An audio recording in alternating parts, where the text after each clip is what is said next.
it's true. My name is Ebert and I'm a German comedian, and I know you're thinking now German comedians are like English cooks or sober Scotsmen and...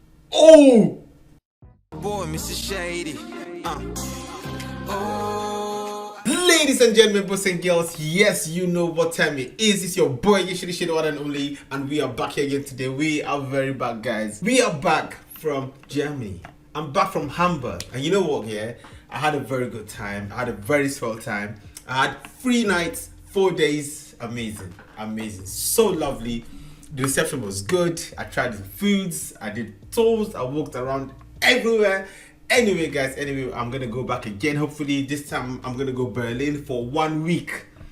All right, okay, I mean not just Berlin, I'm gonna go Germany for 1 week, so spend time in Berlin, maybe then Cologne, and we'll see how things go, and maybe Bremen as well. Anyway, that's it too much, guys. Today we are here to check out Ebert again. So that's it too much. I'm gonna jump on this right away. This is science comedian Ebert at the Edinburgh Fringe Festival 2017. So he came all the way to the UK, and then we express some love. All right. Anyway, before we start this video, make sure you smash like, subscribe, give me some love, and let's get this started. And for those of you that want to watch my vlogs, all right, guys, the vlogs of Germany are on my main channel, Shady Shay. So check them out, give me some love there as well. All right, let's go. Okay, so I'm just gonna smash like because I'm subscribed already. All right, let's get this started, guys. Let's build it up, ladies and gentlemen. Please welcome to the stage all the way from Germany, wonderful Mr. Vince Ebert. Vince Ebert. Thank you. Dankeschön. So, yeah, it's true. My name is Vince Ebert and I'm a German comedian, and I know... Wait, German comedian, like German comedian in one sentence is like, it's funny on his own. You're thinking now German comedians are like English cooks or sober Scotsmen, and above all, I'm a German certified physicist. So it's gonna be a lot of fun. German certified physicist that is being really German. All right, German comedian like an English cook. Oh, Gordon Ramsay. What have you got to say about this, Gordon? Also, a sober Scottish man don't exist.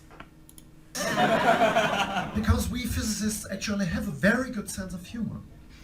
First time I entered the lab of my university, I saw a sign saying, "Don't look directly into the laser beam with your remaining eye."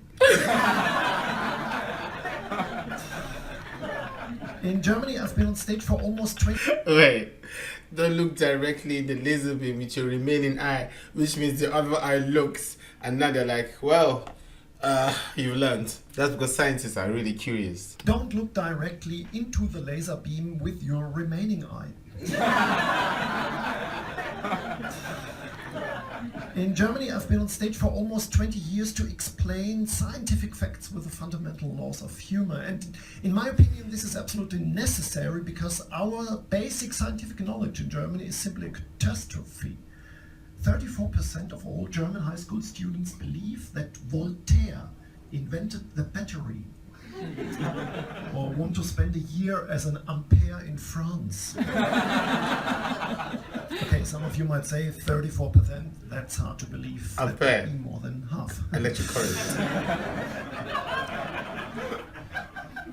I have to say I'm a little bit nervous because it's my first time I perform in English, and the funny thing is 100 years ago the language of science wasn't English, it was German.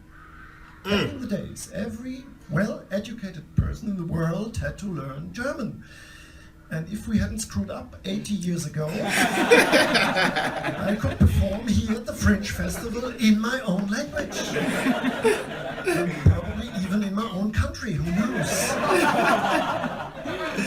Yo, too funny. No, seriously, for us Germans, the English language is very hard to learn.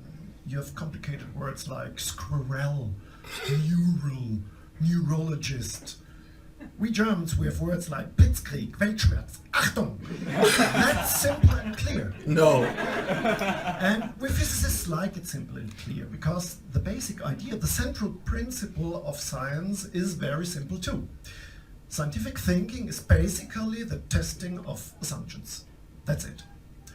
For example, if you say there's beer in the fridge and I go and check, I'm behaving like a scientist. Okay. If I say there's beer in the fridge and don't check, I'm a theologian. Okay.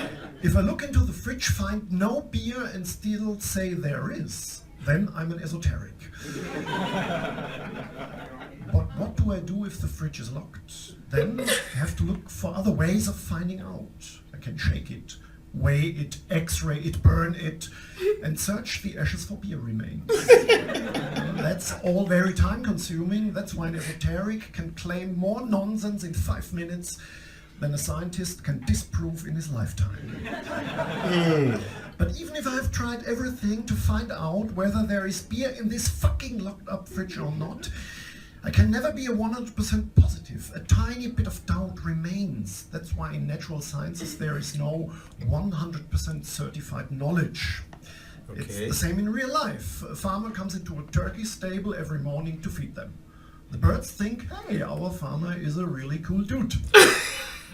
But around Thanksgiving, they start realizing something is rotten in the stable of Denmark. Ooh.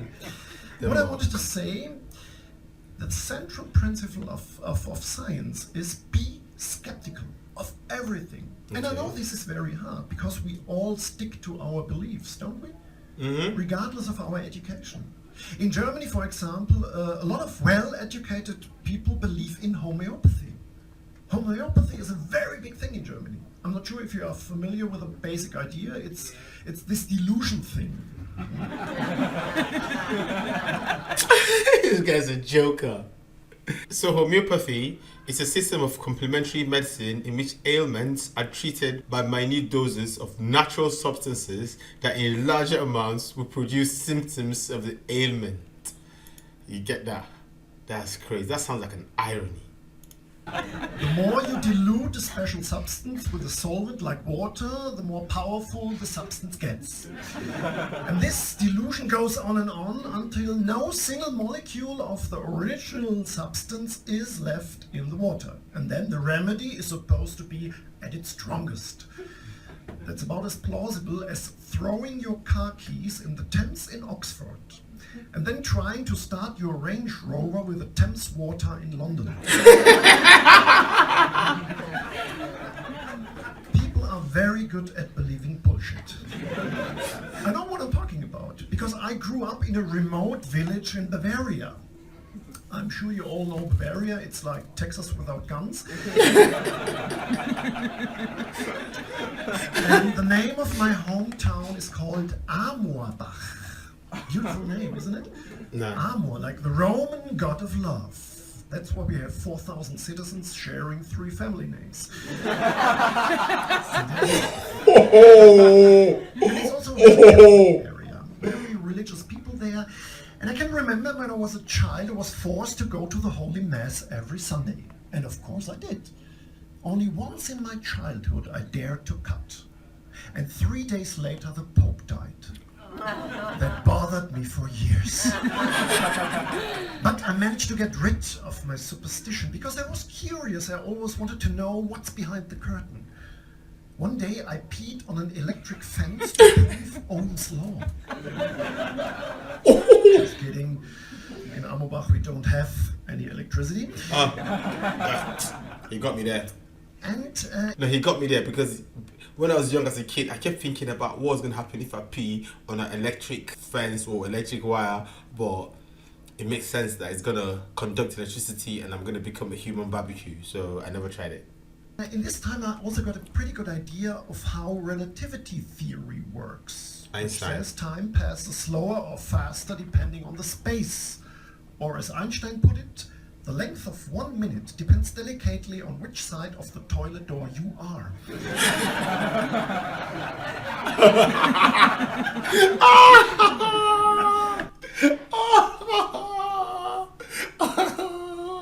So if you're inside, 1 minute goes pretty quickly. But if you're outside trying to get in because of the pressure, 1 minute is like forever.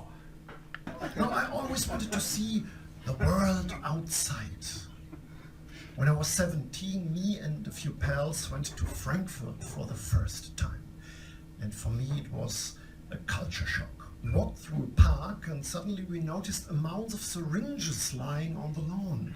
And I thought to myself, whoa, those poor diabetics. And then we went into a strip club. And for me, it was like a revelation. I sat in the first row, staring at the stage, and I thought to myself, do dancers on the southern hemisphere turn around the pole in the opposite direction? And that's why I decided to study physics.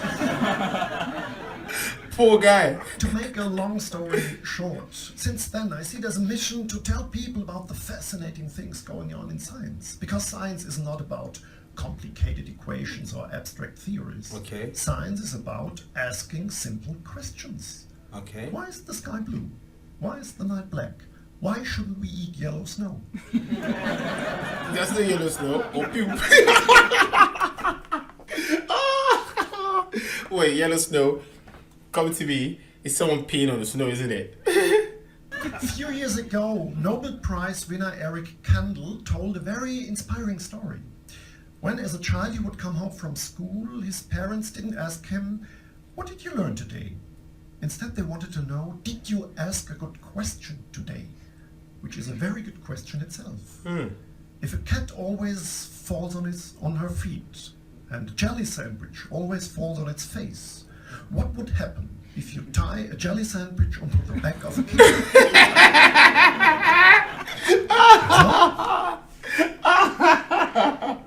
Yo, this guy.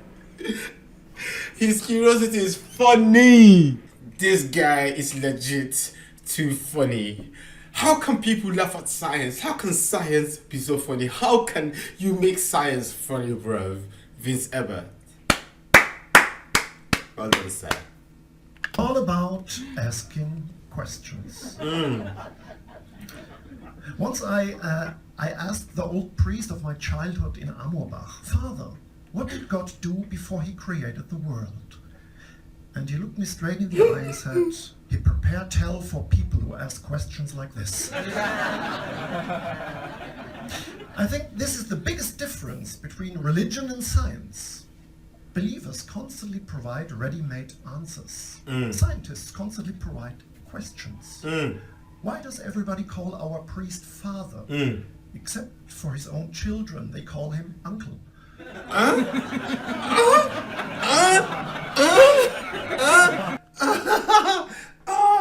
So his children are not his children. Oh, what is it? Yo, dude, that got me way.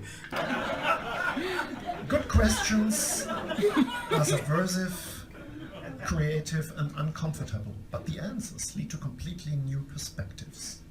Richard Feynman, another famous Nobel Prize winner, once said, "Science is a long story about learning not to fool ourselves." Only 400 years ago, every hurricane, every disease, everything that lied beyond the normal was thought to be witchcraft. Today, modern science gives us profound explanations of phenomena that were reason enough to burn women for hundreds of years. The biggest gift of science is teaching us how to free our minds. And by the way, this is also maybe the biggest issue here at the Fringe Festival, to free our minds. Yo. So be curious, stay skeptical, ask questions. Thank you. Wow.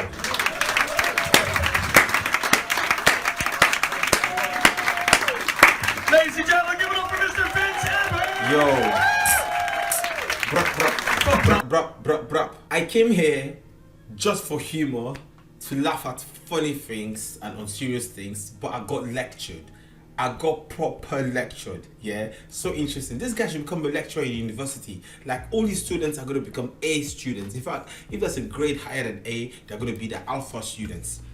This was fun. This cracked me up from beginning to the very end, yo. This man is a pure genius, pure comedic genius. I definitely enjoyed this. He used intellect to make me laugh. Okay, a lot of comedians use stupidity to make us laugh, and yeah, it's actually fun as well. It makes you laugh at least at the end of the day. But he leaves you with something. He leaves you more enlightened, more knowledgeable. He leaves you with questions in your head. Yo, Vince Ebert, I'm your fan. I have become your fan. Okay, you are Michael Mittermeier, Vocal Pispers, and them ones I've talked about before. You guys are crazy, bro. Said that Somonchi as well. He's a bit violent and aggressive, but I like him too. He's funny. Yo, definitely enjoy this one. Definitely enjoy this one, guys. Anyways, be about share one and only. Do let me know what you think about this in the comment section. I hope you liked it as well. Also, make sure you smash like, subscribe, give me some love. It's gonna be a peace out. Boy, Mr. Shady. Oh.